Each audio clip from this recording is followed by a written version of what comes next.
오늘은 계속해서 이 동성애 문제를 관해서 권위자라고 할 수 있는 우리 소기천 교수님, 장신대 소기천 교수님 정말 가시는 곳마다 강단마다 이 동성애의 죄악을 큰 목소리로 내주시고 있는 아주 귀한 교수님이십니다. 오늘 나오셔서 예수 말씀은 동성애와 성혁명을 반대한다, 이런 주제로 귀한 강연 해주시겠습니다. 꼭 들으시고 여러분들 은혜 많이 받으시기 바랍니다. 소기천 교수님 모십니다.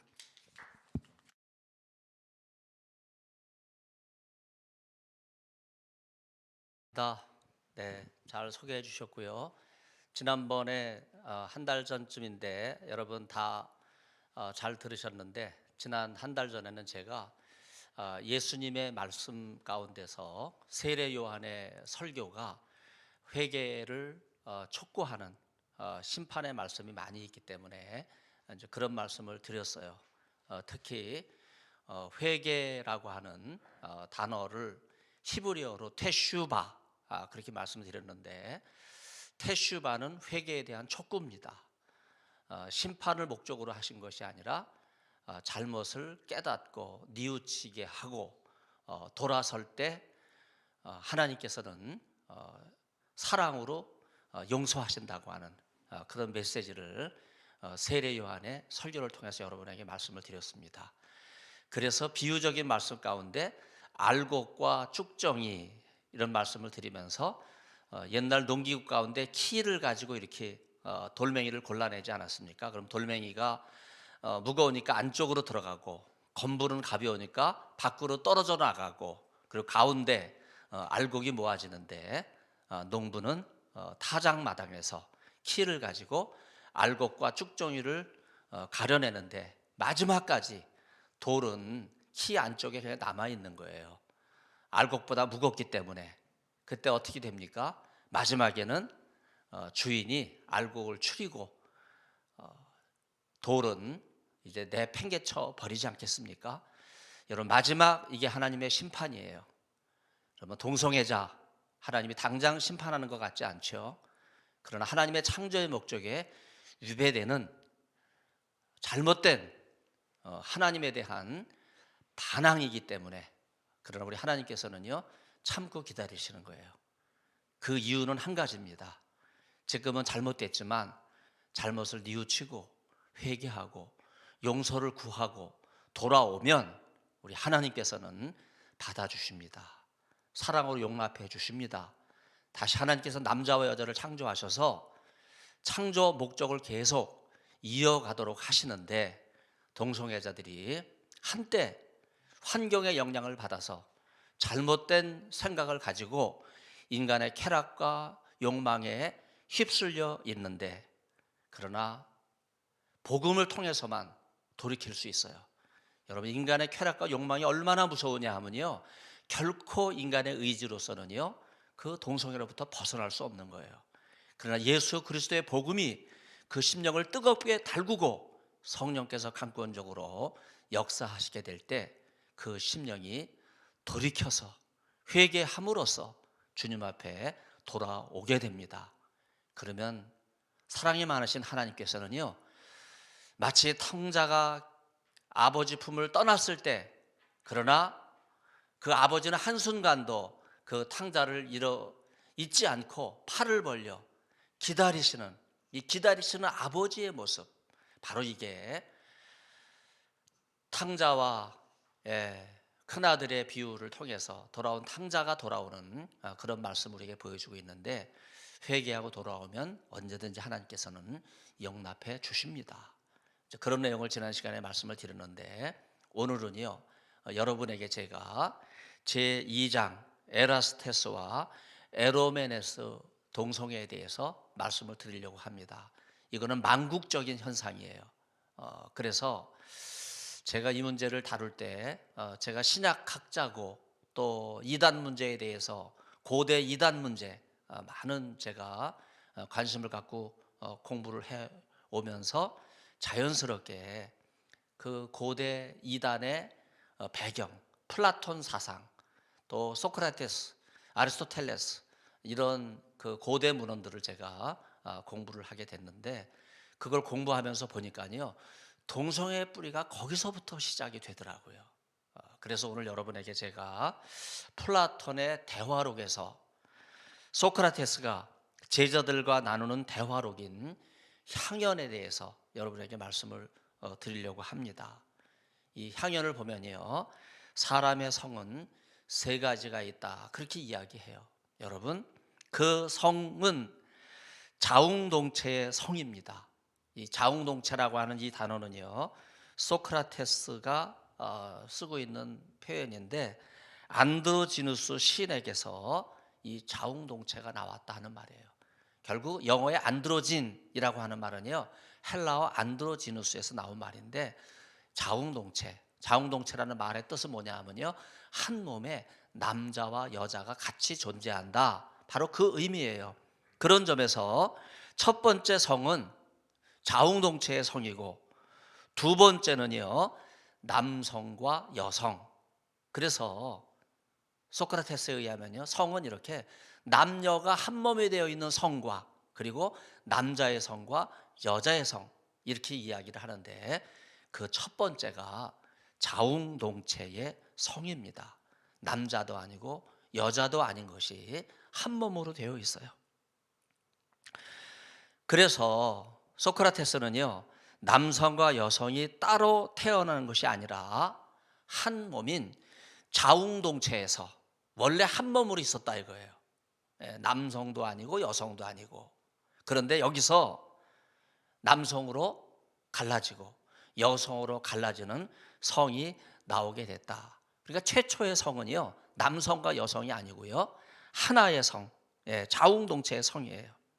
그래서 한쪽인 자웅동체 달에서 태어나서 한쪽은 또 나누어지면서 서로 살아가기 때문에 서로를 그리워한다. 그런 이야기를 하고 있습니다. 여러분 창세기에서 하나님께서 천지와 만물과 인간을 창조하셨다고 하는 이런 유일신 사상 분명히 하나님께서는요 남성은 남성답게 여성은 여성답게 창조를 하셨는데 이것과는 달리 다신론적인 배경 속에 있는 그리스 신화에서 보면요 에로스, 이건 헬라어로 에로스라 그래요. 로마 라틴어로는 큐피트라고 부릅니다. 에로스 신과 큐피트 신을 따로따로 이해하는 분들이 많은데 같은 신이에요. 언어가 다를 뿐이죠. 바로 이 에로스의 제자인 제우스가 사람을 창조했다. 이렇게 이야기를 하고 있어요. 다른 곳에 보면요 남성은 태양에서 태어났고 여성은 대지에서 태어났다. 이런 말이 있는데 그래서 남성과 여성은 자웅동체인 달에서 태어났다 하는 이러한 주장과 또 다른 특징들이 있습니다. 태양과 대지는요 완전히 다르잖아요. 태양은 하늘 위에 있고 대지는 땅 아래에 있잖아요. 그렇기 때문에 태양에서 태어난 남성과 대지에서 태어난 여성 그런 점에서 남성은 남성을 여성은 여성을 본능적으로 사랑할 수밖에 없다는 거예요. 그 이유는요 남성과 여성은 하늘과 땅이라고 하는 굉장히 멀고도 긴 차이가 있기 때문에 서로 가까워질 수 없다는 거예요. 그렇기 때문에 본능적으로는 남자는 남자를 여자는 여자를 사랑할 수밖에 없다.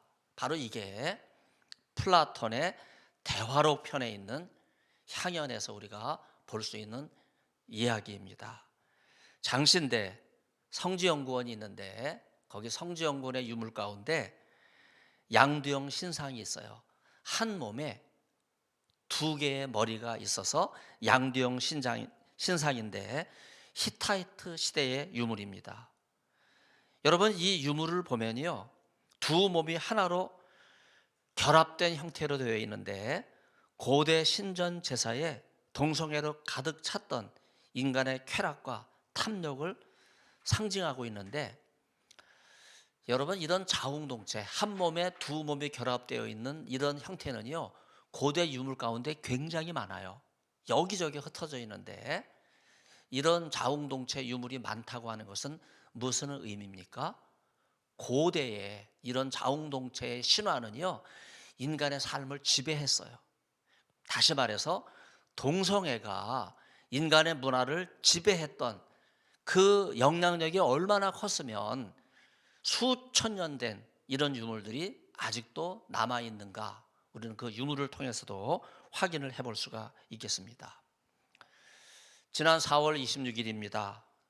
얼마 되지 않았어요. 며칠 전인데요. 장신대에 레인보우 PUTS라고 하는 장신대에서 동성애를 옹호하는 이런 일이 또 벌어지고 있었어요.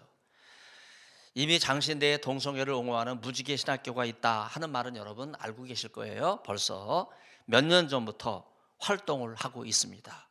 그런데 지난 화요일 전국적인 네트워크가 레인보우, 여러분 레인보우 무지개잖아요. 그러나 여러분 저기 보여드리는 저 무지개 색깔을 보면요, 화창 찬란하지 않습니까?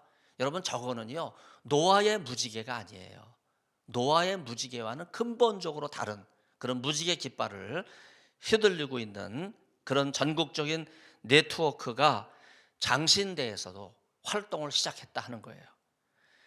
PUTS는 장신대의 영어 약자이기 때문에 레인보우 PUTS는요, 이미 전국적인 대학들과 연대하고 있다고 하는 것을 보여주고 있는 거고, 왜 이렇게 퀴어라고 하는 말은 괴상한이라는 말인데, 이 괴상한 퀴어들이 집단적으로 연대를 하면서 날뛰는가, 너무나 안타까운 일입니다.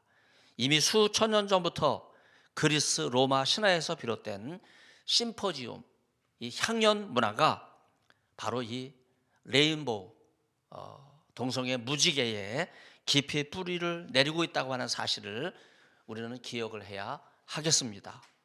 특별히 향연은요, 에로스에 대해서도 소크라테스의 가르침을 전해줘요.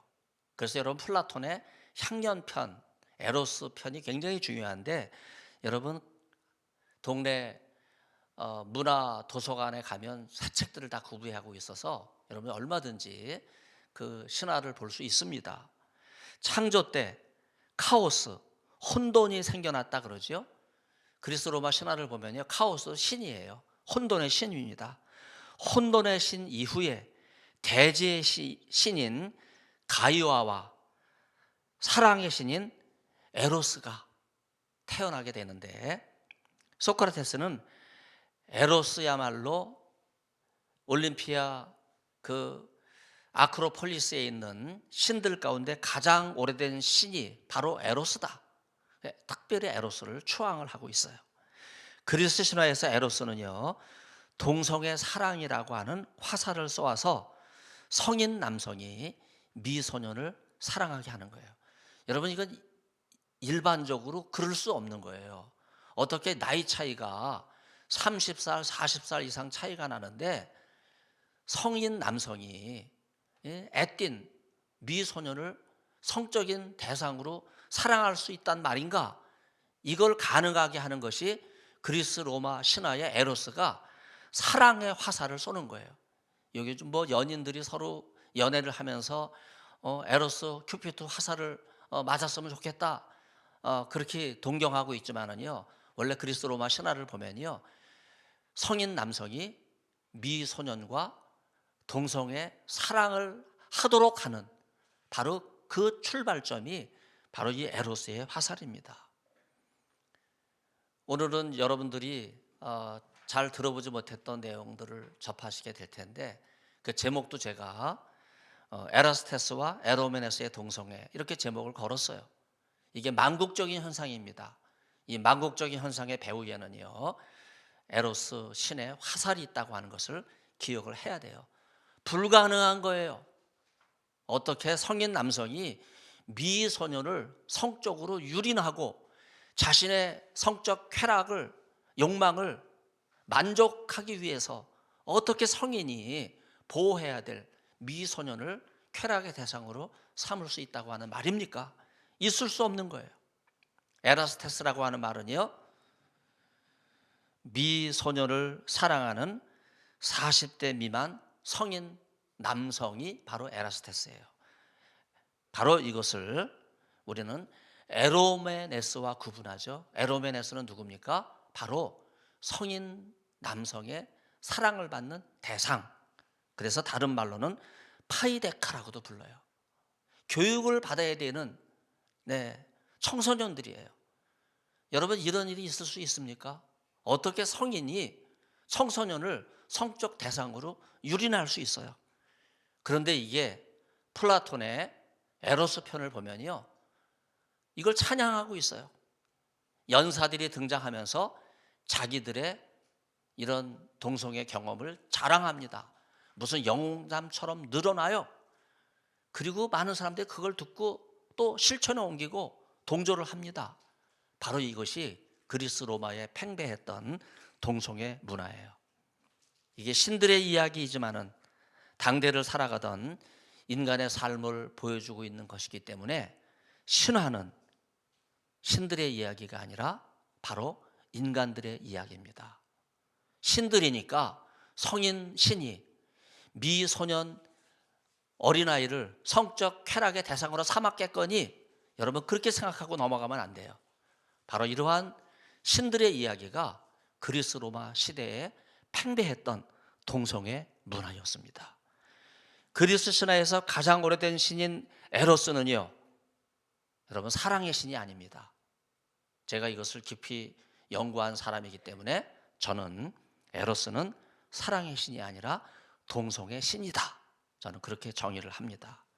에로스의 화살을 맞은 성인 남성 에라스테스는요, 재력과 경험을 바탕으로 후견인 행세를 하는 거예요. 돈이 많죠, 권력이 있죠, 모든 것 마음에 먹으면 얼마든지 자기 손아귀에 넣을 수 있어요. 이때 이 에라스테스는요, 후견인을 자처하면서 수혜자인 미소년 에라스테스와 동성애 사랑을 나눕니다. 그러면서 미소년에게 간식 대주고 용돈 대주고 직업을 알선해주고 앞길을 열어준다, 온갖 속임수에 넘어가게 된 미소년은요, 아직 성적으로 눈이 뜨기 전에, 성인으로 아직 성이 뭔지 분별하기도 전에 벌써 동성애에 빠져드는 거예요. 그러면 자기도 모르는 사이에 동성애자로 돼버리는 거예요. 그래서 성인 남성에 의해 동성애 착취를 당한 이 미소년이 성장이 되면 다시 자기보다 나이가 몇 배나 어린 미소년을 탐하는 그런 동성애자로 또 바뀌어버리는 거예요. 이게 그리스 로마 신화의 병폐입니다. 그래서 동성애는요, 한번 빠지면 헤어나올 수 없는 거예요. 후천적인 환경과 여러 영향력, 그런 문화가 조성되어 있기 때문에 다시 성인이 되면 또 미소년을 통해서 성적 착취를 하는 이런 일이 계속 반복되고 있습니다. 그렇기 때문에 처음에는 어렸지만 나중에는 에라스테스가 되면요, 다시 에로메네스를 찾아서 동성애를 나누는, 이로써 그리스에는요, 돈과 경륜을 가진 성인 남성이 후견인 행세를 하면서 수혜자인 미소년을 끊임없이 남성끼리 동성애 쾌락을 하는 가운데 소아 성애를 추구하는 문화가 만연되었습니다. 남성이 그린 또 기록한 문구이기 때문에 성인 남성과 미소년 사이에만 동성애가 있었다, 여러분 그렇게 생각하면 안 돼요. 성인 여성이 미소녀를 성적 대상으로 삼은 이런 일들이 계속해서 반복이 됐던 것입니다.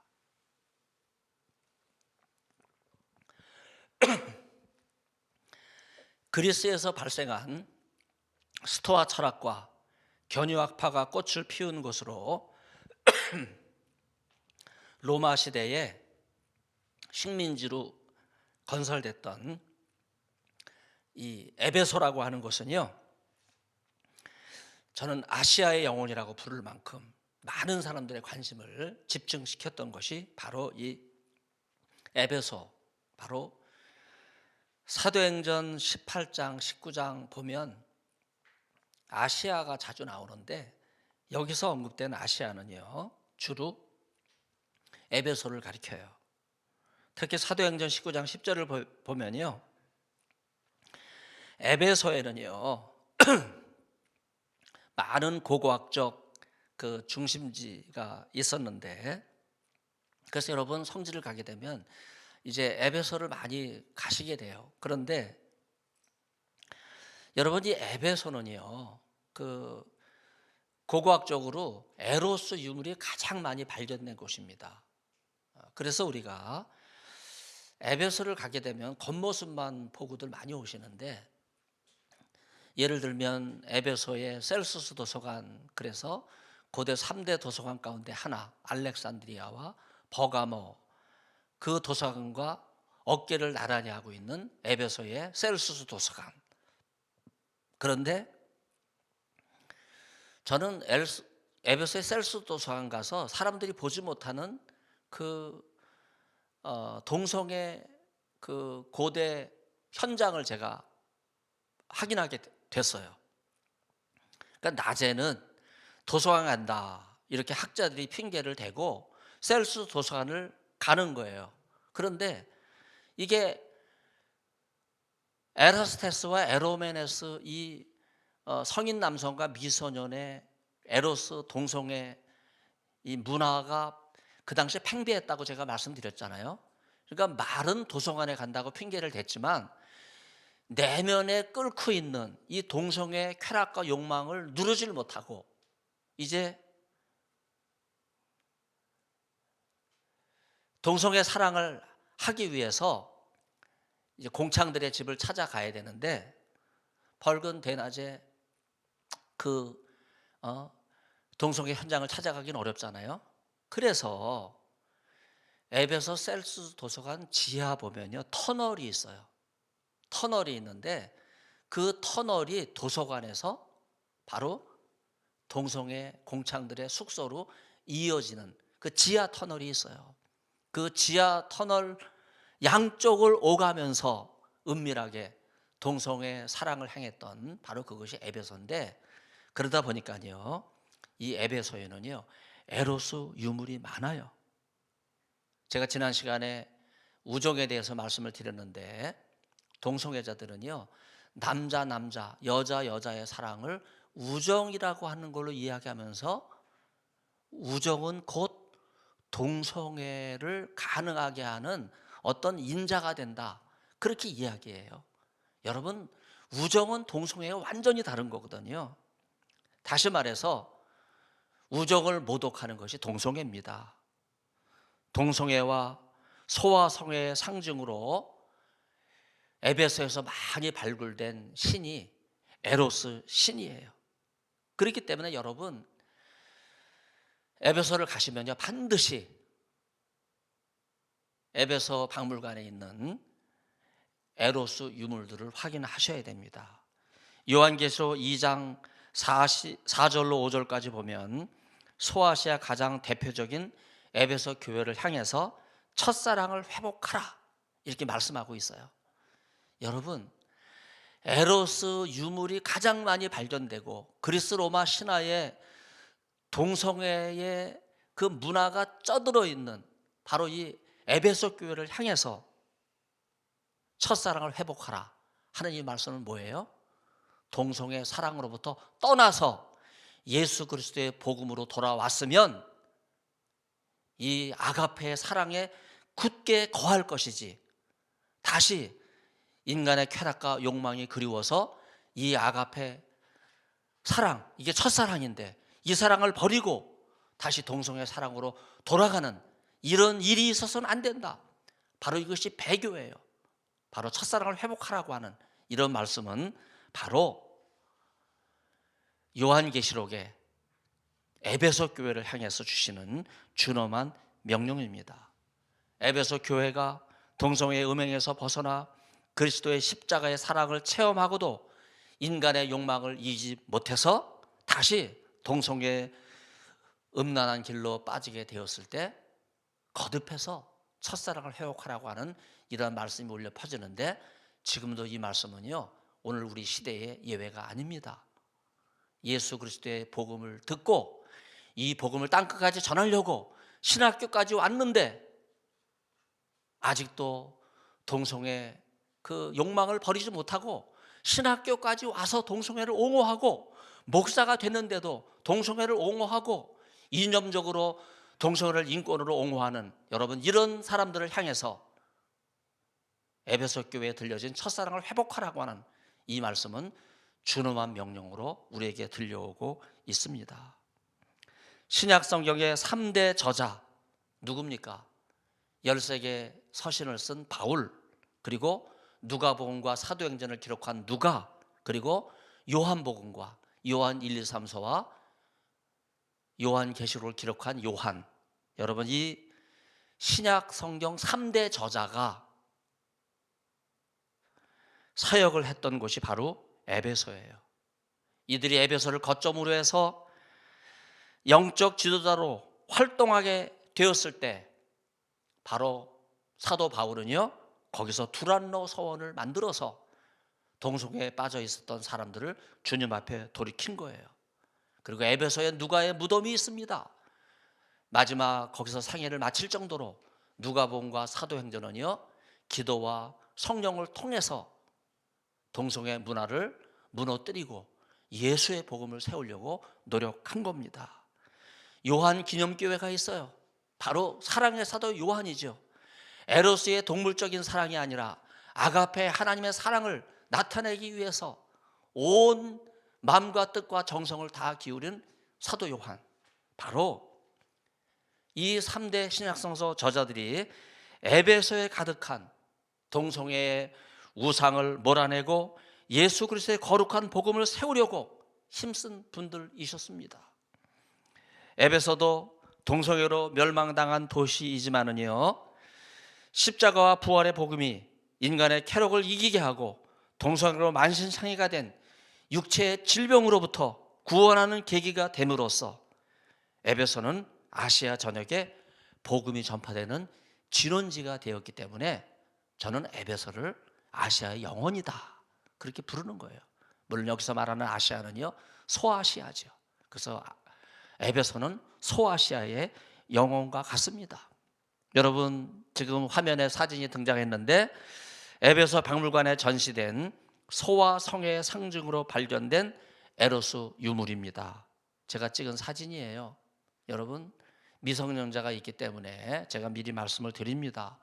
이 프로그램을 보는 분들 가운데 미성년자가 계시다면 이제 이게 고고학적 유물이니까 박물관에 가는데 미성년이니까 이 유물을 보면 안 된다 뭐 그러는 게 아니잖아요.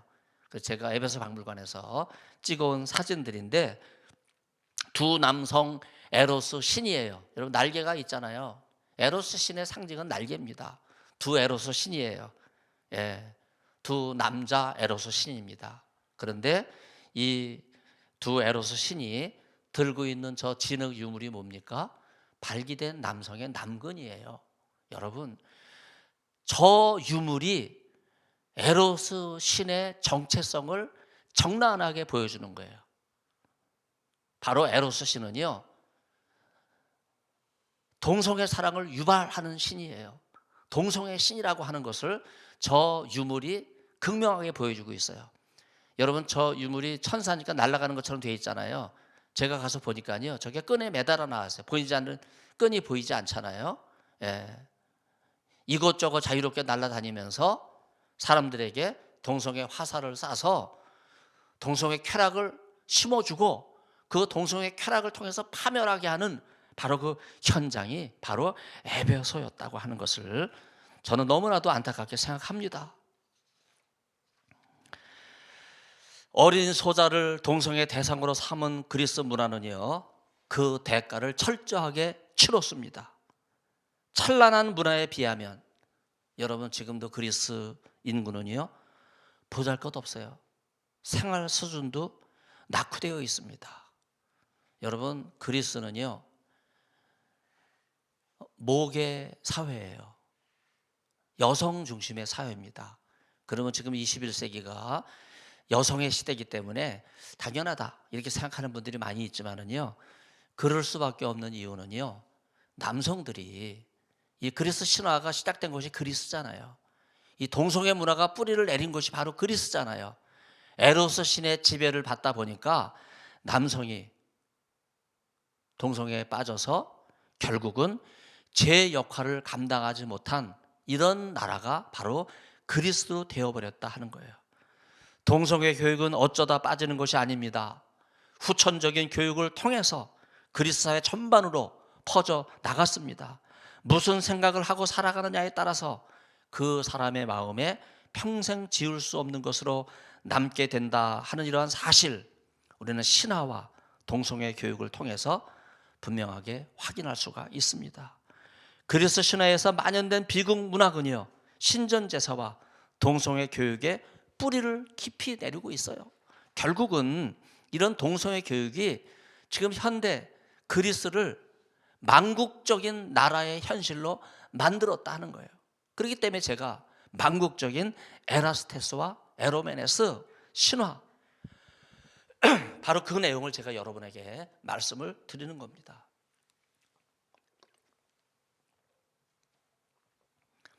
그리스 신화는 한번 동성애 에로스 화살을 맞게 되면 소와 성애로부터 결코 헤어나올 수 없기 때문에 결국은요, 다른 죄는 몸 밖에 있어요. 그러나 동성애와 또 성적 욕망이 빚어내는 죄는요, 인간의 몸 안에 남게 돼요. 그렇기 때문에 이 동성애의 형벌은요, 죽을 때까지 죽음으로써만 끝낼 수 있다고 하는 이런 비극적인 현실을 보여주고 있는 것이 그리스 비극 문학이고, 그 비극 문학의 배후에는요, 동성애 에로스 신이 깊이 뿌리를 내리고 있어요. 그래서 신화는 한마디로 말해서 신들의 이야기를 빌어 동성애라는 죽음의 욕망에 불타오르는 인간의 이야기를 풀어낸 비극 문학이다. 저는 그렇게 정의를 내리고 있습니다. 그래서 신화에서 비롯된 동성애 교육이 문화로 자리를 잡으면서 그리스 비극 문학은 가정에까지 들어와서 남녀의 사랑을 왜곡하고 동성애를 용인하고 동성애를 받아들이면서 그리스 사회는 비극을 맞이하게 된 것입니다. 요즘 흔히 하는 얘기가 있잖아요. 남자 며느리를 받아들인다 이거예요. 있을 수 없는 거예요. 정말 안타까운 현실이 오늘 우리 사회에서 일어나고 있는데, 동성애를 받아들이면 이런 일이 있는 거예요. 딸이 결혼한다고 배우자 될 사람을 데리고 왔는데 여자를 데리고 온 거예요. 아들이 결혼한다고 배우자를 데리고 왔는데 남자를 데리고 온 거예요. 여러분, 동성애 결혼식을 허락하고 동성애를 용인하는 사회가 되면 누가 아들을 낳아 길러서 후대를 이어가겠습니까? 그래서 망국적인 거예요. 여러분, 결코 동성애는요, 하나님께서 세워주신 가정의 질서, 창조의 목적이 아닙니다. 그리스 로마 문화가 이걸 관용이라고 이야기하고 이걸 용인이라고 이야기하면서 동성애에 대해서 관대하게 될 때 결국 망국적인 동성애 문화는요, 인간의 몸을 병들게 하고 결국은 가정을 해체하고 남녀의 아름다운 성을 성혁명으로 받아들이면서 하나님께서 형상대로 창조하신 고귀한 인간의 몸이 그냥 동물적인 성적 쾌락의 대상으로 전락해 버리기 때문에 그 속에서는 하나님의 형상이라든지 창조의 목적을 찾을 수 없는 거예요. 여러분, 이걸 신학생이 두둔하고 목사들이 옹호한다고 한다면 여러분, 어떻게 하나님 말씀을 증거할 수 있겠습니까? 있을 수 없는 거예요. 고대로부터 소와 성애를 통해 소자를 넘어지게 하는 일들이 너무나 많았습니다. 지금도 동성애를 옹호하면 여러분, 너무나 많은 사람들을 시험 들게 하는 거거든요. 이걸 모르면서 하나님 말씀을 전한다고 하는 전도사들과 목사들이 동성애를 옹호하는 일이 있는데 이거는 잘못된 겁니다. 플라톤의 향연에 보면요, 뭐 이런 이야기가 있을까 싶을 정도지만요, 이게 분명한 거예요. 제가 여기 이게 논문이기 때문에 각 줄을 다 달아놨어요. 남성 동성애자는 여성을 혐오하는 그런 이야기가 계속해서 나와요. 또 반대, 여성 동성애자는 남성을 혐오하는 그런 이야기가 반복적으로 나와요. 여러분, 동성애를 행하는 사람은요, 결국은 상대방의 성을 인정하지 않고 혐오하는 이런 혐오주의자가 된다고 하는 것을 우리는 분명히 알아야 됩니다. 특별히 그리스 로마 신화에서 남성과 강자 중심의 그리스 문화가 발전하고 여성을 노골적으로 비하하는 이런 일들이 많았습니다.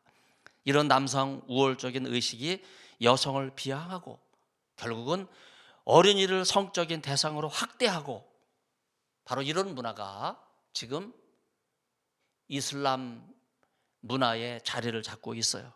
그래서 이슬람권에서는요, 이게 성인 남성이 미소녀, 뭐 10살, 11살, 뭐 심지어는 8살, 9살 이런 어린 소녀를 성적인 대상으로 착취하기 위해서 일부 다처제라고 하는 이름으로 자기 부인으로 삼는데 제재를 못하는 거예요. 이슬람권에서 코란이 그걸 두둔하고 있기 때문에. 여러분, 이게 제대로 된 문화예요. 미성년자를 성적으로 착취의 대상으로 삼는데 그 이슬람이라고 하는 종교가 이걸 막질 못하고 오히려 비호하고 있다. 이건 너무나 충격적인 현상 아니겠습니까? 소자는 히브리어로 카탄이라고 하는 단어예요. 카탄은요, 제가 히브리어 그 문화를 보니까 아직 학교에 가지 않은 어린 제자다 하는 그런 뜻도 있어요. 유대인은 아직 학교에 가지 않아도 앞으로 제자를 삼을 만한 어린 제자가 있다면 그 제자를 미리 정해놓고 잘 관리할 정도로, 여러분 탈무드를 보면요, 자녀 교육에 관심이 큽니다. 될성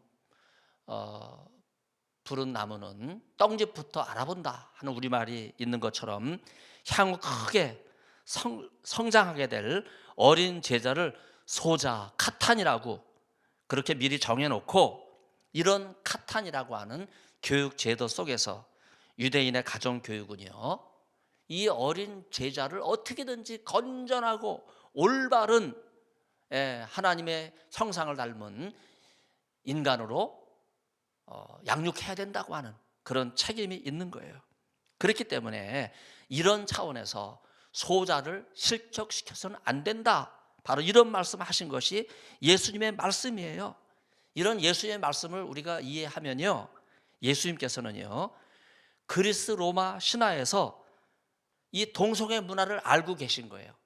성인 남성이 미소년을 성적 대상으로 막 짓밟고 유린하는, 그래서 미래가 없게 만드는 거 아니겠어요? 성 정체성이 형성되기 전에 인간의 쾌락에 눈을 떠버린 이 어린 미소년의 미래가 어떻게 되겠습니까? 그래서 예수님께서는요, 이런 말씀과 관련해서 바로 이 어린 소자를 걸러 넘어지게 하는 자들에게는 화가 있을 것이라고 하는 그런 말씀을 하셨어요. 바로 이 어린 소자에게 죄를 짓게 하는 악한 행동, 바로 이것을 예수님께서는요 철저하게 말씀해 주셨는데, 바로 이 걸러 넘어지게 한다 하는 이 단어는요 스캔달로스라고 하는 단어로, 영어의 스캔들이라고 하는 단어에 어근이 되는 거예요. 바로 예수님은 이 단어를 통해서 성적 쾌락의 대상, 그리스 로마 신화에 만연되어 있던 바로 이 동성애 사랑을 예수님께서는 철저하게 비판하신 거예요. 한 번의 죄로 그치지 않고 반복해서 소자를 괴롭히는 것이 바로 그리스 로마 신화에 만연됐던 동성애 사랑입니다. 죄를 짓게 하는 악한 동성애, 바로 이 스캔달로스라고 하는 이 단어의 배후에는요 소자를 성적 대상의 쾌락으로만 삼고 있는 바로 그리스 로마 문화에 대한 한마디로 비판하시는 그런 예수님의 말씀이라고 생각할 수 있겠습니다. 악한 동성애를 일깨우시는 이러한 예수님의 말씀을 통해서 미소년을 탐닉하는 인간의 욕망이 동성애를 통해서 끊임없이 소자를 넘어지게 하는 악독으로 이어진다. 바로 이것을 근절하라 하는 이런 말씀을 예수님께서 하고 계신 거예요. 고대 교육을 보면요, 그리스 사람들이 추구하는 덕목에서 이제 동성애 사랑이 있다고 하는 그런 말씀을 제가 신화를 거론하면서 말씀을 드렸는데, 바로 이 그리스 신화 그 배후를 보면 동성애의 뿌리가 깊이 내리고 있다 하는 이러한 말씀을 제가 여러분에게 드리고 있는데, 특히 헬라어에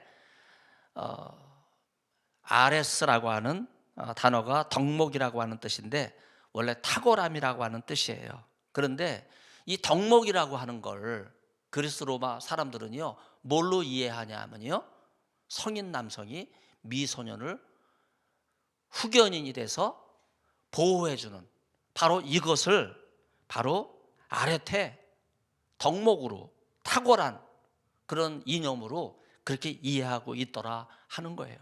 성인 남성이 미소년을 육체적, 정신적으로 동성애를 하면서 후견인이 되어주고 평생 도움을 준다고 하는 그런 덕목 가운데 연결되고 있는 또 단어가 파이드로스, 교육이라고 하는 단어예요. 미소년에게는 여러 가지 교육의 혜택이 주어져야 되는데 조건을 다는 거예요. 미소년이 성인 남성에게 동성애 쾌락의 대상이 되어주는 거예요. 그러면 그 대가로 이 파이드로스, 교육을 시켜주는 후견인이 돼서 여러 가지 뒷돈을 대어주는 이런 일들, 바로 이 단어 파이드로스라고 하는 이 단어가 영어 단어 페다고지라고 하는 단어의 어근이 됐어요. 이 헬라어 가운데 또 파이도필리아라고 하는 단어가 라틴어 파이도필리아라고 하는 단어, 이걸 헬라어 직역을 하면 교육 사랑이라고 하는 의미라고 생각하는 분들이 많은데요, 여러분 이 단어가 요즘은 소아성애라는 전문 용어로 사용되잖아요. 결국 동성애 교육과 관련이 되고 있는 거예요. 성인 남성이 미소년을 사랑하면서 소아성애에 빠져 있는 바로 이것이 교육이라고 하는, 여러분 그리스 교육의 이면을 보면요 소아성애 교육이라고 하는 것을 우리는 이 단어를 통해서 알게 되고, 일찍 성적체성이 생기기 전에 소아성애에 눈을 뜨게 되는 이 미소년은 결국 어떻게 되겠어요?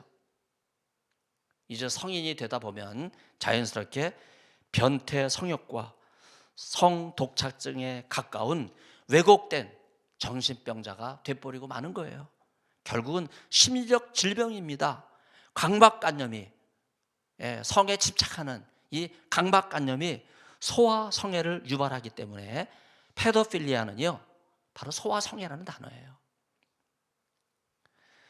에로스 신이 부추기는 성인 남성이 미소년을 사랑하는 소년애를 의미하는 파이데라스티아라고 하는 단어도 있어요.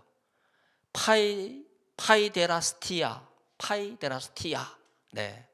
이 단어도 헬라어에서 교육치료나 소아치료라고 하는 의미보다는요 소아성애를 뜻하는 단어로 따로 발전해 나갔습니다. 그래서 성인 남성인 에라스테스는요 자식과 같은 어린 남자아이인 이 파이스 혹은 에로메네스인 미소년과 동성애 사랑에 빠지게 돼요. 문화가 그렇기 때문에 이 문화를 거스릴 수 있는 성인 남성은 그다지 없는 거예요. 그렇기 때문에 예수님의 복음만이 이 동성애로부터 헤어나올 수 있는 근본적인 처방이 될 수 있는 것입니다. 그리스에서는요 이런 동성애 교육에 길들여진 도시국가인 테베의 전사가 모두 다 동성애자로 바뀌어버리게 돼요.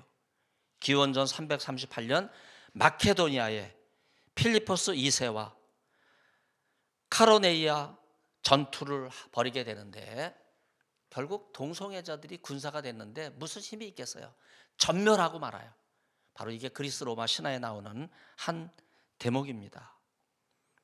제가 에베소 박물관에서 발기된 에로스의 남근 여러분 보여드리는데요. 여러분 저 신이 에로스 신이에요. 에로스 신 자체가 저렇게 동성애를 위한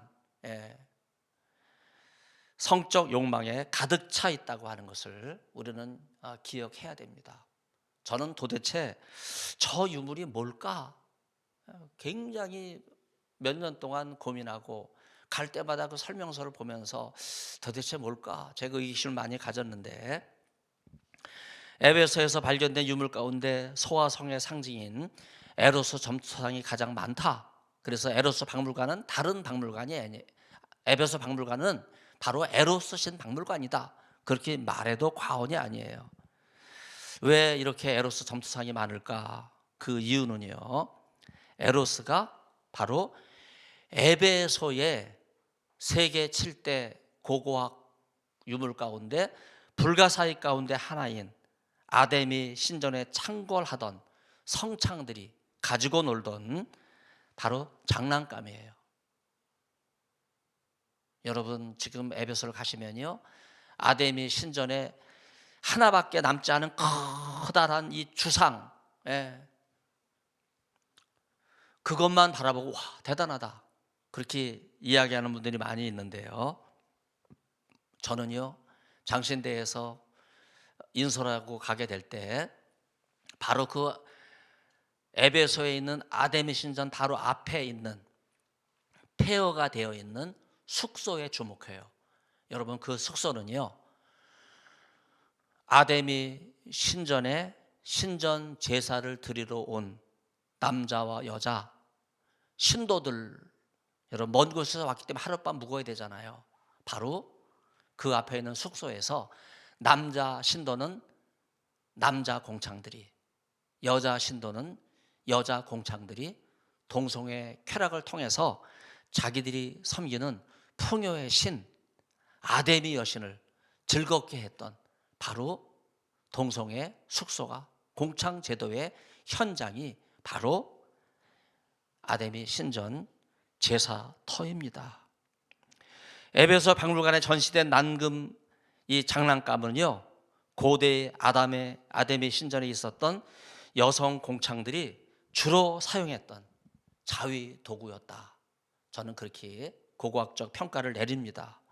고대의 교육은 동성애 미궁에서 혼란스러웠는데 미소년 때는 성년 후견인과 동성애자 관계에 있다가 성년이 되어서는 다시 그가 후견인이 돼서 어린 미소년과 동성애에 빠지게 되고 그리고 이제 또 결혼하게 돼서 한 여인과 자녀를 낳는 이성애자가 되는 이런 일이 반복되어 일어났어요. 이렇게 인성에서 어린 시절에 성인 남성과 미소년 동성애자 그리고 성인이 돼서 미소년과 동성애자 두 번의 동성애자가 되고 한 번은 여인을 만나서 결혼하면서 이성애자가 되는 동성애와 양성애 교육을 왔다 갔다 하는 그야말로 자유로운 그런 동성애 문화가 그리스 로마 신화의 바탕이 되어 있다고 하는 것을 우리는 기억을 해야 하겠습니다. 바로 이것이 고대의 다신론적 배경과 신화에 뿌리를 두고 있는 동성애 문화입니다.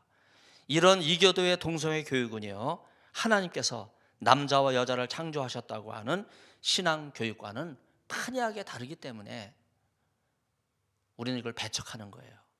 바로 예수님께서는요 하나님의 아들로 오셨기 때문에 하나님께 창조하신 남자와 여자가 이룰 가정을 통해서 하나님의 창조 사역을 계속 계승하고 보존해야 될 이 숭고한 사명을 일깨워 주셨기 때문에 바로 다문화 신전 속에 있는 우상 숭배와 같은 이 동성애 문화를 배격하시게 된 것입니다. 에게의 섬 가운데 그리스 신화에도 등장하는 레스보스라고 하는 섬이 있어요. 바로 이 레스보스라고 하는 말은 영어 단어 레즈보, 레즈비안, 여성 동성애자를 가리키는 그런 단어가 바로 이 레스보스라고 하는 헬라어고, 지금도 그리스 섬 가운데 레스보스 섬은 그대로 현존하고 있어요. 여기 레스보스 섬에서 시인이며 여성 동성애자인 사포, 바로 사포의 고향이 바로 레즈보이고, 바로 여기서 레즈비언이라고 하는 말이 유래하게 됐습니다. 그래서 영화 꽤나 아시는 분들은요, 요즘 코로나 시대에 한국에서 영화가 뭐 집안에서도 볼 수 있는 개봉 영화를 접할 수 있는데, 많은 영화가 여러분 동성애 영화라고 하는 거 혹시 아십니까? 예, 심각한 거예요. 예, 장신대 윤리, 기독교 윤리라고 이야기하지 않고 그리스도와 문화 이렇게 이야기해요. 그러면서 신촌에 필름 포럼이라고 하는 걸 만들어 놨는데, 여러분 거기서 상영되는 영화가 주로 동성애자들에 관한 영화가 많이 나와요. 여러분 이런 거 보면요, 야, 신학교 교수들이 왜 이 지경이 됐나. 예.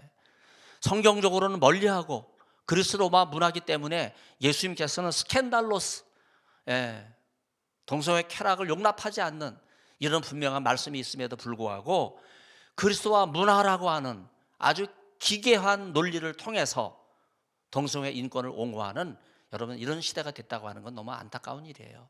더군다나 여러분 사포를 치면요, 이게 동성애자거든요.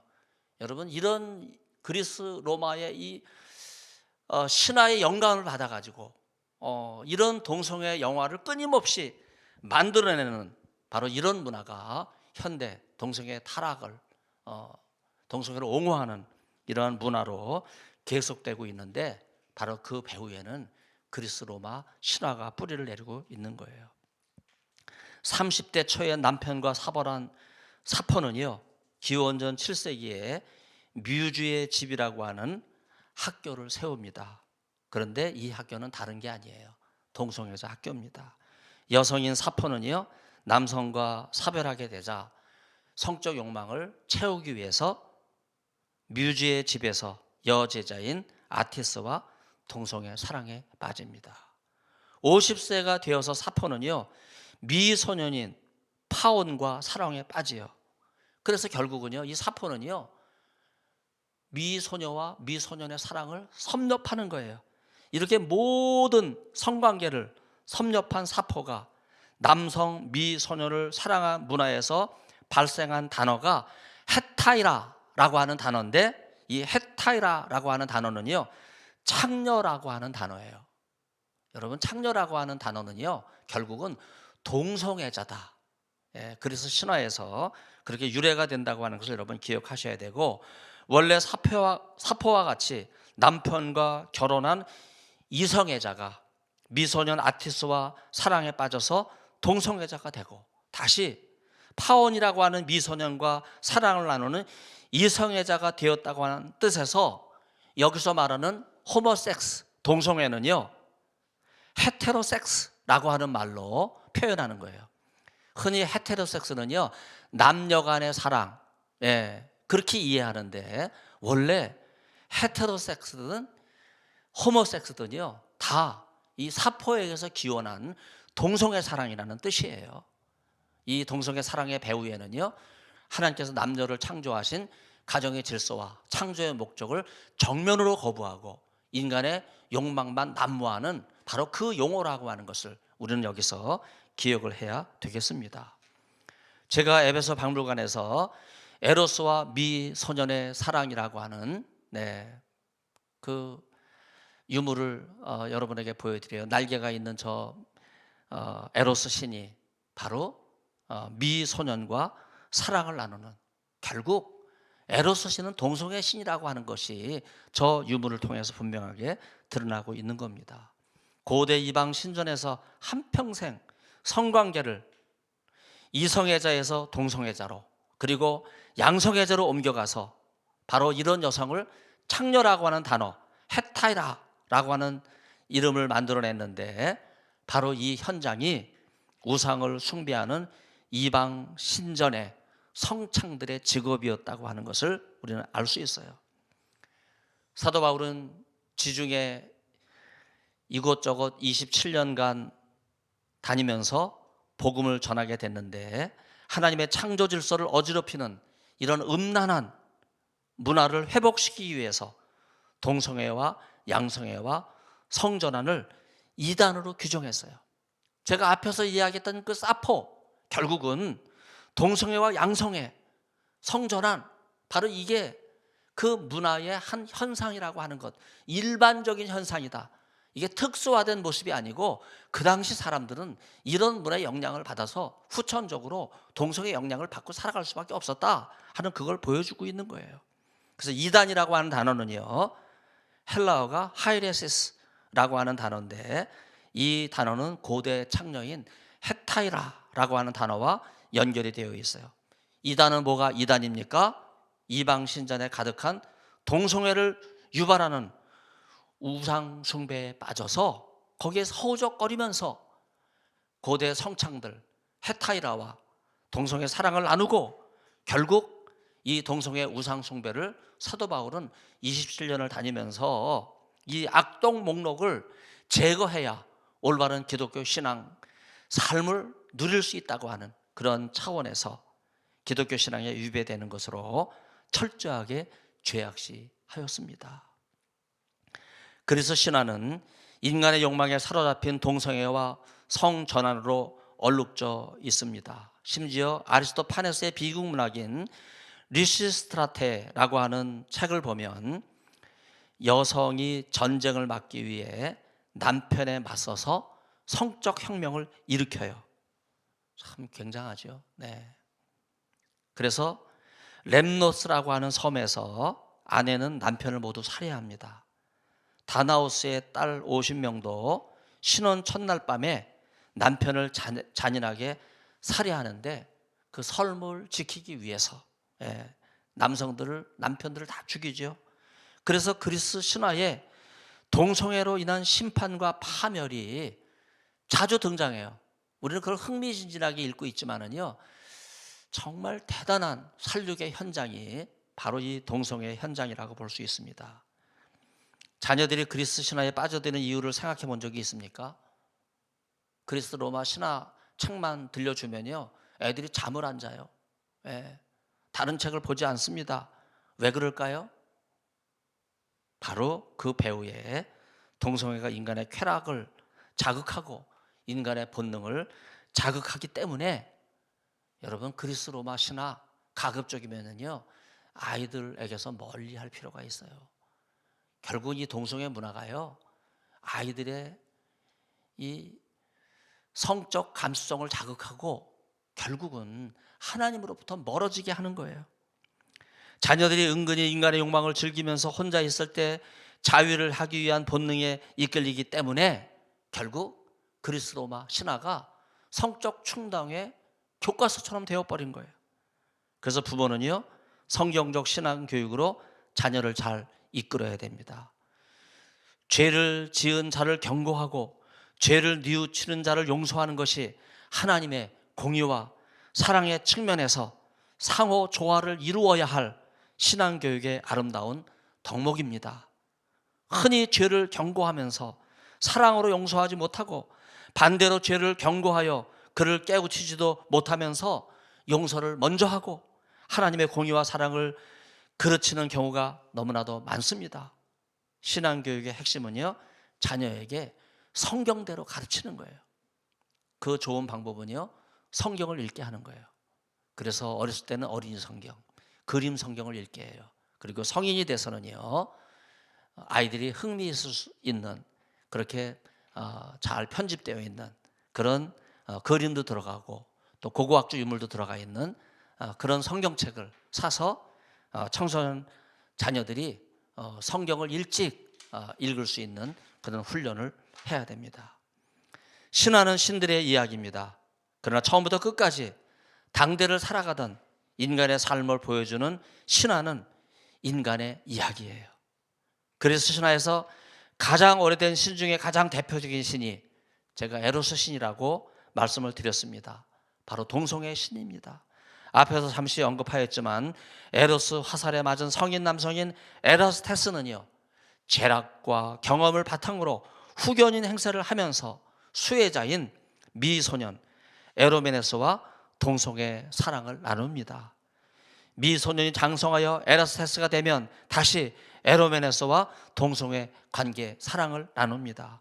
이런 동성의 교육은 반복적으로 계속 이어지기 때문에 후천적인 문화를 형성하고 이런 후천적 교육을 통해서 그리스 사회 전반으로 빠져나갔는데, 그리스 로마 신화를 읽고 있는 이 시대에는요, 오늘 동성애 문화로 자리 잡는 인권을 동성애다, 동성애가 인권이다, 이렇게 생각하는 사회적 병폐, 병리 현상을 불러일으킨 거예요. 무슨 생각을 하고 살아가느냐에 따라서 그 사람의 마음속에 평생 지울 수 없는 그런 잔상이 남게 되는데, 결국 신화와 동성애 교육이 한 사회를 망하게 한다고 하는 사실입니다. 그리스 신화에서 발전한 비극 문학은요, 신전 제사와 우상 숭배와 동성애 교육에 깊이 뿌리를 내리고 있습니다. 이것을 막기 위해서 103회 통합총회가요, 퀴어 신학, 아까 우리 김인영 장로님은 퀴어는 신학도 아니고 퀴어 쓰레기다, 이런 말씀까지도 하셨는데, 여러분, 퀴어라고 하는 이 괴상한 신학의 이름을 우리 통합총회는요, 동성애, 양성애, 성전환을 이단으로 결의를 하면서 배척을 했어요. 이게 결의가 되니까요, 장신대에서는요, 그전에는 동성애를 강의 시간에 아무렇지도 않게 강의를 했어요. 그러나 이제는요, 동성애, 양성애, 성전환 이단이라고 결의를 했기 때문에 동성애를 옹호하는 강의를 하면 이단자로 몰리는 거예요. 예. 여러분, 통합총회가 2000년 교회 역사 가운데 최초로 사도 바울의 가르침을 따라서 동성애, 양성애, 성전환을 이단으로 결의한 것은 저는 굉장히 선도적이다, 그렇게 말씀드릴 수 있어요. 이게 향후 세계 신학에 미칠 영향이 큽니다. 여러분, 신학은 돌고 도는 거예요. 지금은 진보적인 신학이 고개를 들고 있지만은요, 그러나 잠깐이면 지나가요. 다시 보수 신학의 뿌리가 내리게 될 때 장신대 통합 측이 결정한 이 결의는요, 세계 신학을 선도하는 중요한 결정적인 역할을 하게 될 것입니다. 동성애자와 양성애자와 성전환자에 의해 허물어져가는 가정을 성경적으로 하나님 말씀대로 지키려고 하는 이러한 결정은 너무나 중요한 결정입니다. 동성애에 빠지면 돌이키기가 쉽지 않기 때문에 동성애 이단에 대한 경각심을 높여야 됩니다. 바울이 말하는 이단은요, 우상 숭배다, 저는 그렇게 정리를 합니다. 단어가 다르기 때문에 음행과 남색은 동성애가 아니다, 신학자도 가끔 그렇게 생각하는데 참 답답한 거예요. 무식한 거죠. 네. 이게 같은 단어예요. 디모데전서 1장 10절 보면 음행하는 자와 남색하는 자, 이들을 뭐라고 규정하냐 하면요, 바른 교훈을 거스리는 자.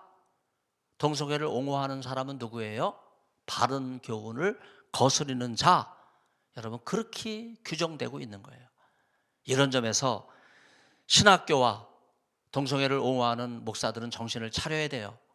이 말씀을 기억하고 하나님께서 남자를 창조하신 가정의 질서를 무너뜨리는 자에 대한 분명한 대답입니다. 성경을 가리려고 하는 자들은 바른 교훈을 멀리하고 진리를 거스리는 자들입니다. 음행과 남색이 동성애 악동 목록으로 규정되는 구약 규절이 많아요.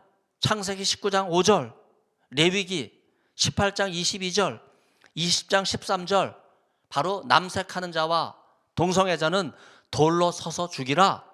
여러분, 그것이 하나님께서 주시는 말씀이에요. 창세기 19장 5절 보면 롯의 집을 찾아간 천사들을 소돔의 남성들이 상관하리라 하는 이 단어가 나오는데, 이 상관하리라고 하는 단어가 남색하리라 하는 단어예요. 레위기 19장 18장 22절과 20장 13절도 여자가 여자와 동침하고 남자가 남자와 동침하는 문란한 동성애 행위를 남색이다. 그럼 여자가 하는 건 여색이고 남자가 하는 건 남색이다. 그게 아니에요. 남자와 남자가, 여자가 하는 이 동성애 쾌락을 남색이다. 그렇게 분명하게 말씀하고 있어요. 그래서 남색하는 자를 그 땅에서 쫓아내고 그 조상들이 지은 모든 우상을 없애고, 이건 무슨 말씀이에요? 그리스 로마 시대에 동성애를 찬양하고 동성애를 숭배하는 수많은 문화와 고고학적 유물과 그런 교육적 배경들, 모든 것을 다 무너뜨리고 거부하고 발을 디디지 못하도록 하나님의 남녀 창조 신앙만을 굳게 세울 것. 그렇기 때문에 동성애를 섬기는 것은 우상 숭배다.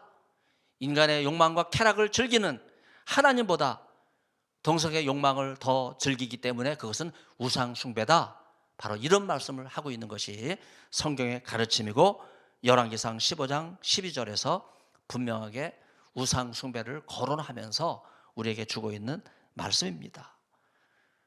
동성애는 우상 숭배예요. 왜 우상 숭배입니까? 인간의 쾌락을 하나님보다 더 섬기기 때문에. 결국 동성애 동물적 쾌락에 빠지게 되면 하나님을 숭배하는 길이 멀어지는 거예요. 동성애를 인권으로 생각하는 한 우상 숭배자가 되는 것입니다. 왜 하나님께서 금지하신 동성애를 옹호하고 동성애자들을 왜 두둔합니까? 왜 신구약 성경은 2000년 일관되게 음행, 음란, 남색, 후욕, 정욕, 향락, 방탕, 이 모든 것, 동성애 행위 악동 목록들을 우상 숭배와 연결을 짓고 있습니다.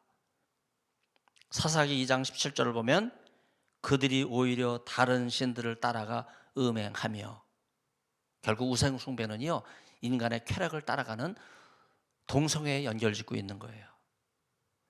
사사기 8장 33절을 보면 이스라엘 자손이 돌아서서 바알들을 따라가 음행하였으며 또 바알브릿을 자기들의 신으로 삼고, 결국은 음행이 우상 숭배로 이어지고 결국은 창조주 하나님을 버리고 다신인 바알과 바알브릿, 우상을 섬기는 결과를 낳는다고 하는 이런 말씀들을 분명히 경고로 주고 있습니다.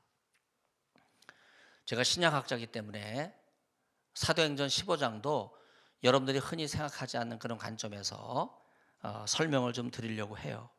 사도총회에 대한 말씀인데, 사도총회에서 결의가 내려져서 이방 지역을 다니면서 지중해 편만했던 동성애 우상 숭배를 너무나 잘 알고 있고, 이 동성애 우상 숭배로부터 나오게 하는 유일한 길은 예수 그리스도의 복음밖에 없다고 하는 사실을 너무나 잘 알고 있는 사도 바울은요, 예수님의 복음을 전하면서 동성애에 빠져있는 많은 사람들을 주님 앞에 돌아오게 했거든요.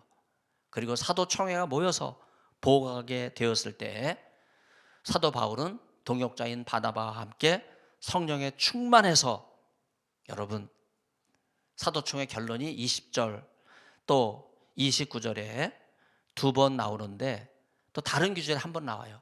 여러분 사도행전이 같은 규절이, 순서는 좀 바뀌어 있지만은요, 세 번씩이나 반복되는 규절이 없어요. 사도행전에서 세 번 반복되는 규절은 너무나 중요하기 때문에 강조하고 또 강조하는 말씀이라고 할 수 있어요.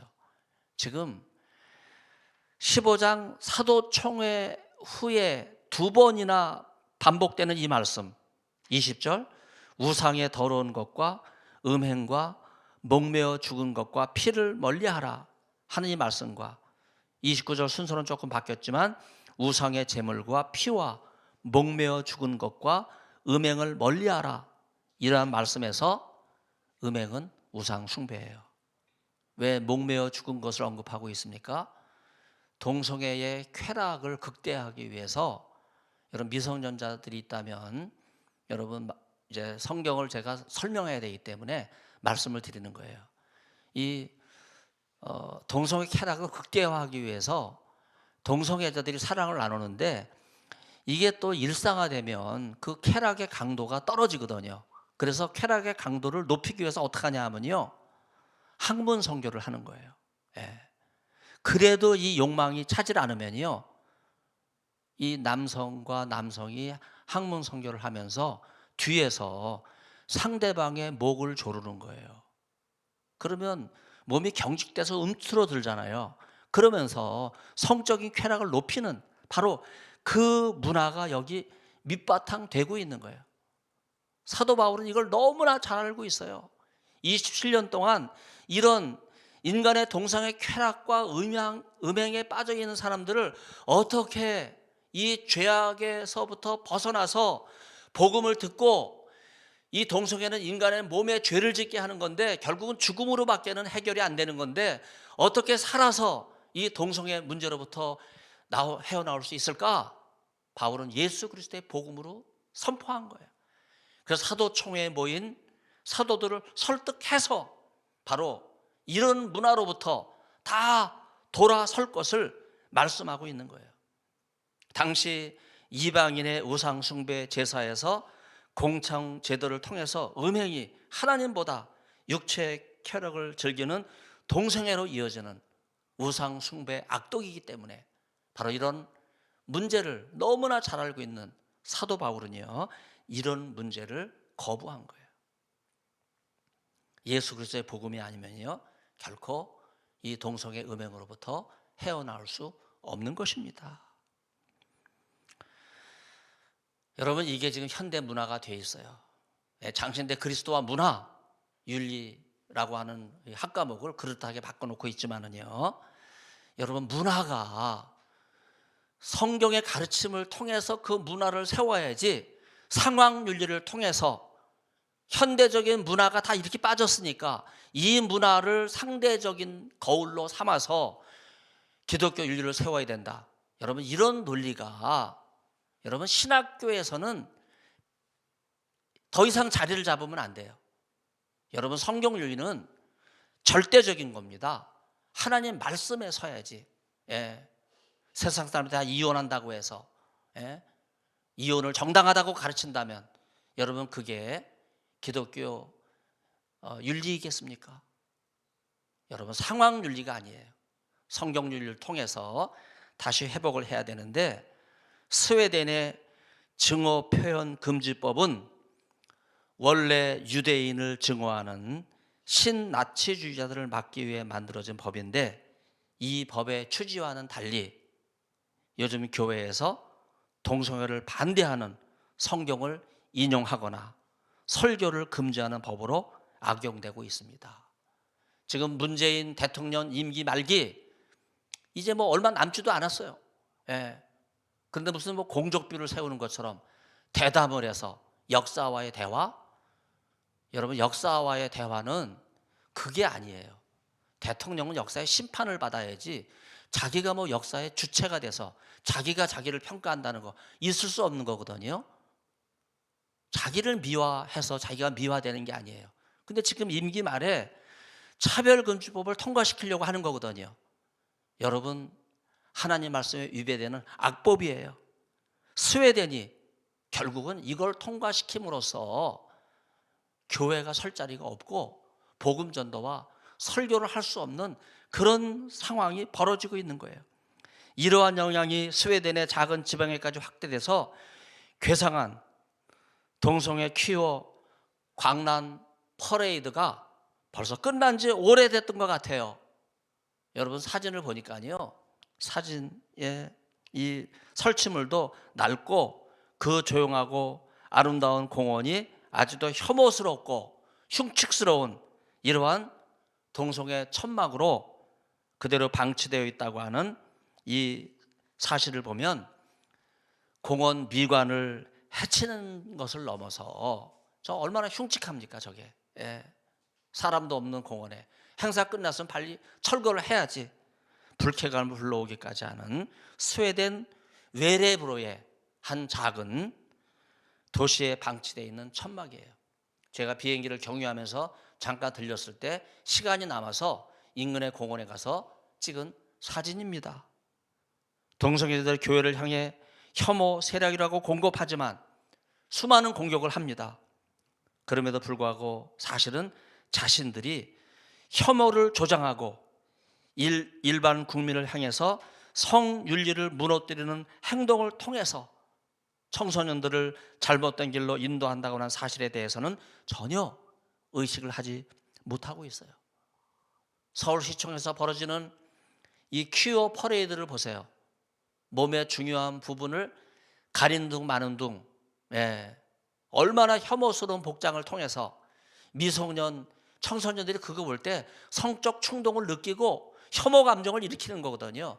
자기들이 혐오를 조장하면서 청소년들에게 엄청나게 잘못된 정보를 제공하면서 음란 공연을 하면서 그 잘못된 자신들을 매스컴이 미화하고 누구도 그것을 지적하지 않는 이런 시대가 그리스 로마 문화가 팽배한 현대 시대고, 스웨덴 외래 불화와 같은 것이고, 여러분 아직도 보수적인 한국 사회에서는요 결코 받아들일 수 없는 그런 문화라고 하는 것을 우리는 분명히 알아야 돼요. 오히려 회개하고 동성애로 인한 질병으로부터 고침을 받으라 이렇게 말씀하시는 예수님의 가르침을 거부하고 무지개 깃발을 장신대 채플에서 휘날리고 또 무지개 깃발을 휘감고 예배를 참여하고, 여러분 동성애 무지개 깃발은요 노아의 무지개 7가지 색깔이 아니에요. 동성애 무지개 색깔은요 6가지 색깔입니다. 제가 성경학자이기 때문에 6이라는 숫자를 여러분에게 말씀드려요. 6은요 마귀 숫자예요. 하나님을 거부하는 사탄의 세력이 좋아하는 숫자가 바로 6입니다. 동성애자들은 고의로 노아 시대에 홍수로 멸망하고 노아의 8 식구를 구원하신 이 하나님의 약속의 무지개, 이걸 왜곡해가지고 동성애 이념을 미화하는 무지개 6가지 색깔로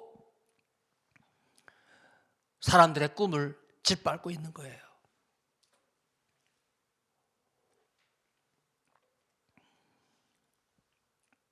어린아이들이 그림을 그리면 무지개 7가지 색깔을 칠하면서 얼마나 그 꿈을 펼쳐나가고 있어요. 근데 이 교묘한 사탄의 세력은요 이 어린아이의 꿈을 짓밟는 거예요. 아이들이 우정을 중시하는데 우정을 동성애로 왜곡시키는 그런 분위기와 이념을 자꾸 줍니다. 그리고 아이들이 좋아하는 이 무지개 7가지 색깔이 아니라 6가지 색깔로 이야기하면서 아이들의 꿈과 청운의 푸른 꿈을 무자비하게 짓밟고 있는 거예요. 저는 너무나도 안타깝게 생각합니다. 아이들에게 혼란과 상처를 주는 일을 더 이상 동성애들이 하면 안 돼요. 예수님의 토라는 동성애와 우상 숭배의 사슬에 빠진 이교도가 복음을 듣고 주님 앞으로 나와서 동성애의 죄악을 회개하면 7번이라도 회개하면 용서해 주라고 하는 이러한 말씀을 하고 계세요. 이런 가르침을 이어받은 사도 바울은요 동성애 이단과 우상 숭배의 바로 이 악독으로부터 빠져나올 수 있는 유일한 길은 예수님의 복음밖에 없다고 하는 사실을 강조하고 있어요. 지금도 동성애자들은 이 동성애는 선천적이고 유전적이기 때문에 결코 인간은 본능에 의해서 이 동성애로부터 헤어나올 수 없다, 비과학적이고 잘못된 주장을 통해서 동성애를 옹호하고 있어요. 그러나 여러분, 우리 주위에 예수 그리스도의 복음을 통해서 동성애로부터 빠져나온 수많은 탈 동성애자들이 있습니다. 이들은 어떻게 선천적이고 동성애 유전자가 있다고 하는 거짓된 잘못된 이런 정보로 왜곡된 이러한 사회에서 어떻게 동성애로부터 빠져나올 수 있었습니까? 그건 한 가지예요. 인간의 욕망과 결단으로는 결코 빠져나올 수 없어요.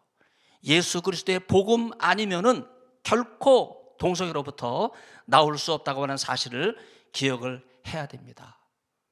그렇기 때문에 동성애는 후천적이고 환경적인 요인이 동성애자를 만든 것이지 결코 동성애 유전자가 있기 때문에, 여러분 동성애 유전자가 있다는 과학적인 증거가 과거에 잘못된 것이라는 건 다 드러났잖아요. 근데 아직도 이걸 모르는 사람들이 많아요. 그러므로 동성애는 결코 선천적인 것이 아니라고 하는 신앙 교육을 해야 됩니다. 동성애는 유전자가 없다고 하는 신앙 교육을 교회가 해야 돼요. 동성애의 사슬을 끊을 수 있는 유일한 길은 성경적인 신앙 교육밖에 없습니다. 동성애는 남자가 남자와 더불어서 여자가 여자와 더불어서 음행하는 것입니다. 하나님께서는 불의한 인간을 음행의 그대로 내어버려 두셨다. 로마서 1장 24절, 26절, 28절 짧은 귀절에 동성애자들을 그 음행과 쾌락에 그대로 내버려 두셨다 하는 이 말을 3번씩이나 반복하시는 이유가 무엇입니까? 독자 가운데 비유가 약하신 분들은 조심해서 들어야 될 진실이 있어요. 평생 동성애의 쾌락과 죄악에 빠진 동성애자들은요, 항문이 망가져서 대변이 줄줄 흐르고 성병에 시달리다가 비참하게 호스피스 단계에서 죽을 때가 되어서야 자기가 평생 동성애에 허비했던 인생, 결국 하나님께서 그렇게 가증히 여기시고 반대하시는 이 동성애를 내가 왜 인간의 쾌락을 버리지 못하고 여기에 빠져 있었는가, 이거를 회개한다고 그래요. 이런 비참한 말로를 알고 있기 때문에 동성애자들이 평생 또 아이를 갖는 게 소원이에요. 그래서 2세들을 입양한 동성애자들은요, 이런 비참한 동성애 말로를 알고 있기 때문에 자기 자녀들만, 입양한 자기 자녀들만은 동성애자가 되지 않기를 바란다 하는 그러한 이야기, 통계가 너무나 많이 있습니다. 고대로부터 만연된 그 부끄러운 욕정이 동성애를 유발하는 죄악의 뿌리라고 하는 사실, 여러분 이거는 기독교 복음만이 일깨워 줄 수 있는 진리입니다. 동성애는 하나님께서 허락하지 않으신 가증한 거예요. 가증하다 하는 히브리어 토에바는요, 하나님께서 금지하셨다고 하는 죄악이거든요.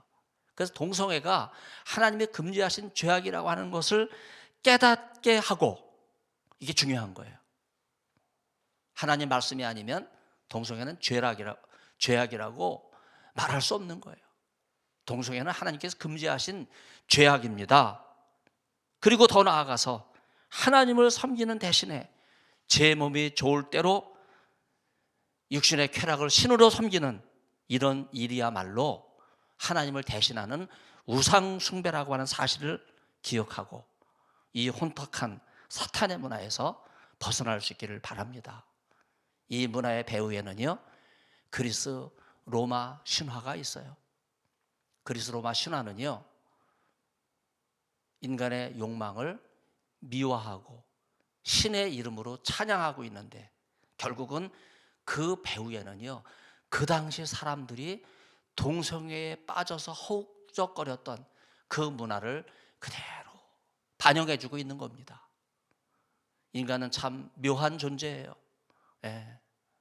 이 동물적 동성애 쾌락으로부터 내 의지적인 결단으로는 결코 나올 수 없어요. 오늘 동성애자 가운데 이 강의를 듣고 계신 분이 계시다면요, 자기가 자신을 잘 알아요. 내가 더 이상 이 망국적인 동성애 이 문제로부터 더 이상 내 인생을 망칠 수 없다. 그럼 어떻게 해야 돼요? 아무리 결단하고 아무리 마음을 고쳐먹고 새롭게 해도 결코 동성애 쾌락으로부터 쉽게 발을 끊을 수 없는 거예요. 어떻게 해야 됩니까? 그리스 로마 동성애 문화를 너무나 잘 알고 계시는 예수님 앞으로 나올 수 있기를 바랍니다. 예수님은 그 동성애 문화는 하나님께서 기뻐하시지 않고 하나님께서 금지하시는 토에바, 바로 가증히 여기신다고 하는 사실을 스캔달로스, 동성애 성적 현상으로 분명하게 말씀하셨어요.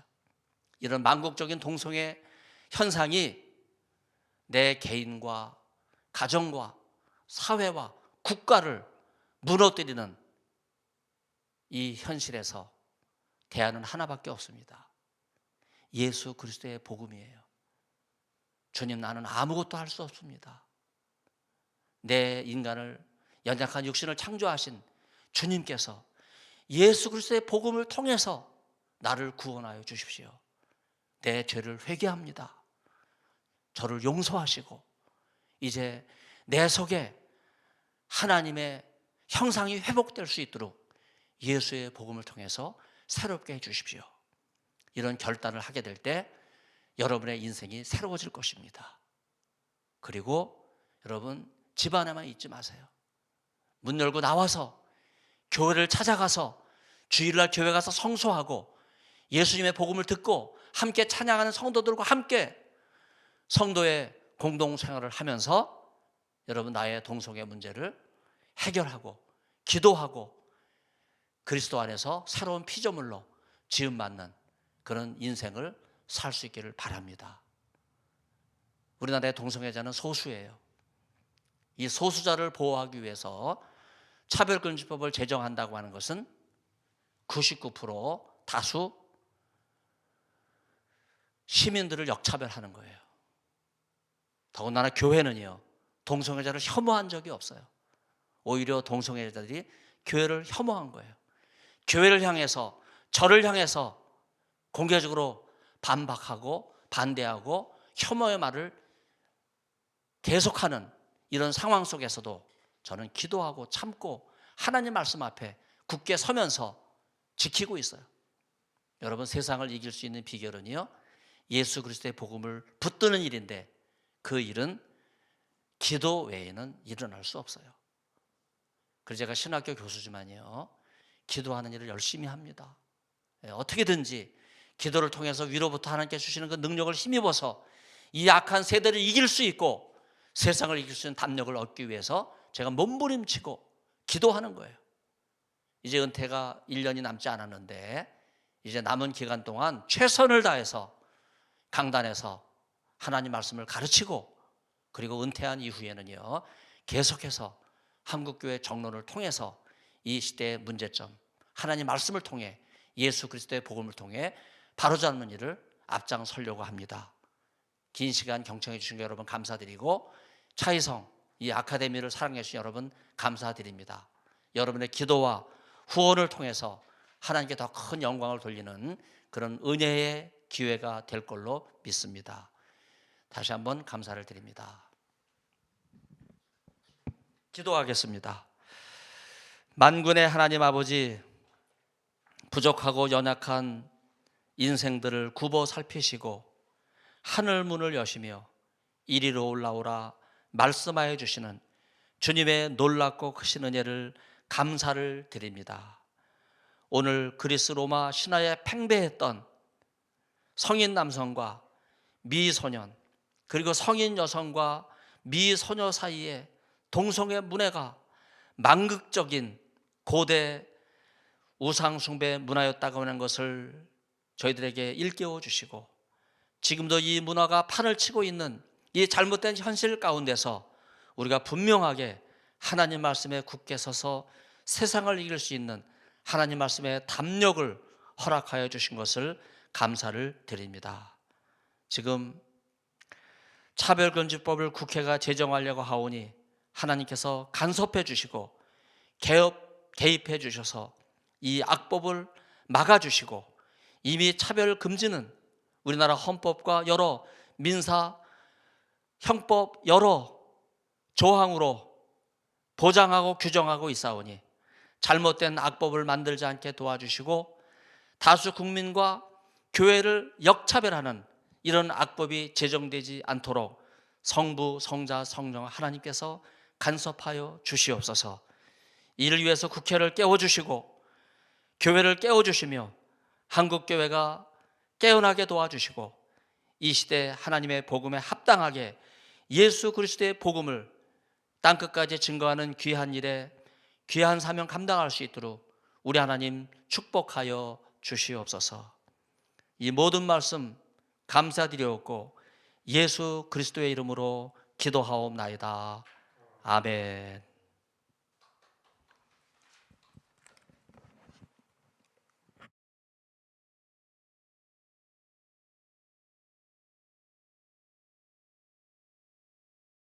귀한 말씀 감사합니다.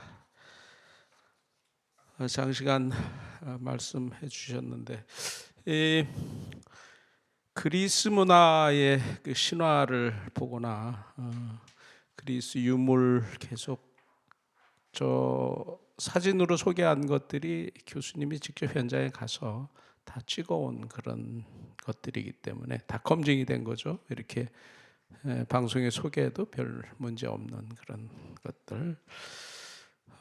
이 유물에서 이 동성애가 얼마나 고대 시대의 뿌리가 깊었는지를 확인할 수 있었고요. 그 단어 하나하나 이렇게 유래를 소개해 주셨는데, 그 단어에서도 동성애가 이렇게 동성애와 관련된 단어들이 이렇게 유래한 걸 보면 동성애가 얼마나 일상화됐고 만연했었나. 그리고 그 죄성이 오늘날에도 여전하고 해서 지금은 이제 그러한 동성애를, 당시에는 동성애를 극복하려는 그런 움직임도 있었고, 그 동성애의 본고장 같은 그 에베소에는 복음이 전해졌고 했지만, 지금은 이 동성애가 새로운 트렌드 비슷하게 이렇게 만연하면서 동성애를 법적으로 보호하자, 정당화하자 이런 움직임까지 와 있으니까 오히려 지금은 훨씬 더 심각한 거 아닌가 이런 생각이 듭니다. 교수님 말씀 가운데 지난 시간에 이상원 교수님 와주셔서 귀하 신학 상세히 설명해 줬고, 입으로 담기도 어려운 예수, 하나님이 개이다, 무슨 삼위일체가 난교다, 이런 예수님이 여자애인도 있었고 남자애인도 있었고 이런 말씀해 주셔서 참 듣기 민망했는데, 그래도 그 퀴어 신학 쓰레기다 이렇게 말씀하시고, 저는 퀴어 개소리다 이렇게 감히 얘기를 했는데, 어쨌든 103회 그 통합총회에서 퀴어 신학을 이단이라고 이렇게 규정한 것이 정말 다행스러운 일입니다. 여러 가지 말씀 중에 동성애는 선천적인 게 아니다, 동성애 유전자는 없다, 이거는 이제 학술적으로 이미 정리 분명히 돼 있는 거죠. 그러니까 동성애 관련 보통 사람들 이런 얘기를 할 때 동성애 선천적이다 이렇게 잘못 알고 있는 경우 굉장히 많습니다. 근데 분명하게 동성애는 선천적인 게 아니고 환경적인 요인인 거고 한 거지. 그래서 극복이 가능하다. 근데 동성애의 극복은 오직 복음만이 가능하다, 이 말씀을 오늘 소기천 교수님 말씀 가운데 특별히 우리가 명심했으면 좋겠습니다. 예, 우선 보죠. 예, 지금 진평년외 740여 개 단체에서 군인 간 합의된 학문선교 해도 된다는 대법원 판결 며칠 전에 나왔었죠. 이 사상 최초의 대법원 판결입니다. 이 좋은 의미의 판결이 아니고 이 군인 간 동성애가 무죄를 받은 거죠. 1, 2심에서는 유죄 판결이 됐는데 대법원에서 무죄 판결이 나와서 상당히 충격스럽습니다. 이 헌재 기능이 무력화되고, 이 형법의 92조 북한의 이 군인 사회는 좀 특수한 사회여서 특수한 집단이어서 위계 질서가 분명하고 그래서 이런 군대라는 특수한 환경에서 이런 동성애가 있을 수 있는 가능성이 많아서 이걸 군형법으로 엄격하게 규정을 해놓은 건데 이것을 사실상 무력화하는 이런 굉장히 획기적인 판결, 1, 2심 판결을 다 부정하고 깨고 이런 판결이 나와서 엄청난 지금 사회적 충격을 던져주고 있습니다. 이렇게 되면 군대에서 계급을 이용해서 도저히 거절할 수 없는 그런 환경에서 동성 간의 강간, 사실상 강간 사건이 일어난다 하더라도 나중에 문제가 되면은 이거 합의에 의한 성관계다 이렇게 조작하고 말을 맞추면 도저히 처벌할 수 없는 그런 경우가 되기 때문에 정말 심각한 우려를 던져주는 판결이죠. 이 대법원에서 어떻게 1, 2심의 판사들하고 대법원 이 판결을 내린 판사들하고 생각이 어떻게 이렇게 다를 수가 있는가 굉장히 궁금합니다. 다음. 동성애에 관한 영화입니다. 언플랜드. 동성애가 아니라 하도 동성애 갖고 언플랜드라고 이 태아의 소중함을 일깨우는 영화입니다.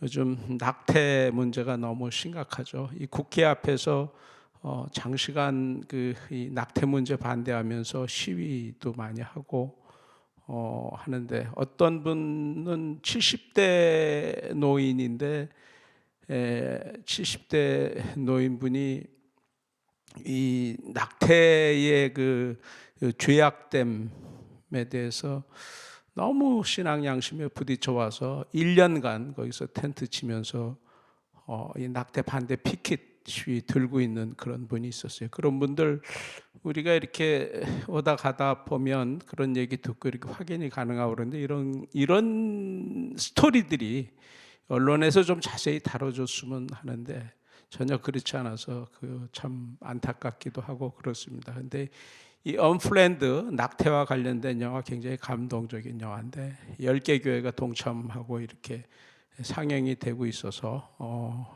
꼭 한 번씩 가서 보셨으면 좋겠습니다. 다음 강연 예고해 드립니다. 70회 강사 소현정 교수입니다. 다음 주 금요일 날 오후 2시 이슬람 진리 수호냐 인권이냐. 사실 지난주에 예고해 드렸죠. 사실 오늘 강연이 있어야 되는데 약간 조정이 돼서 다음 주에 모시게 됐습니다. 이미 말씀드린 대로 이 이슬람 문화, 이슬람에 대해서는 정말 권위자이시죠. 이슬람 진리 수호냐 인권이냐 이런 제목으로 다음 주에 와서 또 귀한 말씀 주시겠습니다. 오늘 순서는 여기까지 하겠습니다. 오늘 기도하고 마치도록 하겠습니다. 하나님 감사합니다. 오늘도 동성애에 관해서 여러 가지 우리가 위험하고 걱정되는 많은 이야기들 고대 시대부터 뿌리 깊게 전해 내려온 이런 주님께서 정말 가증하게 여기시는 것 오늘 귀한 교수님 보내주셔서 상세히 듣고 이 지식으로 무장되게 하신 거 정말 감사드립니다.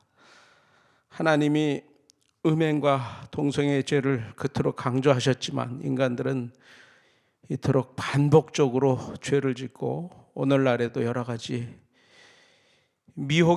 미혹시키는 이론까지 만들어 이를 합법화시키려고 하고 있는 그런 상황에 와 있습니다. 주님 안타까이 여겨주시고 저희들의 연약함을 긍휼히 여겨주시옵소서.